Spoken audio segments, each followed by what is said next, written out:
Usa ka magtutudlo sa usa ka publikong o pampublikong tunghaan ang giingong nasakpan sa akto nga nagsuyop og shabu sa habagatang lungsod sa Hinatilan sa probinsya sa Sugbo. Ang 35 anyos nga maestro nga magtutudlo sa Basak Elementary School sa lungsod sa Badjan naaktuhan nga nagshabu ni atong Biyernes sa buntag, Desyembre 11.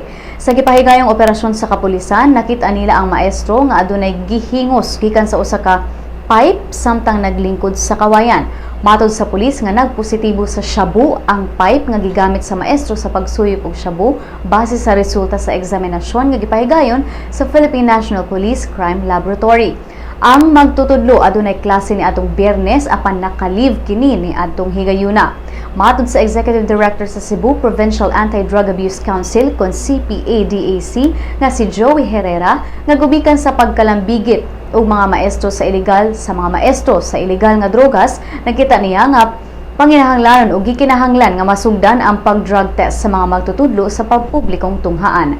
Si Herrera miingon nga posibleng mopahigayon sila og drug test alang sa mga magtutudlo sa probinsya sa Sugbo sa sunod tuig.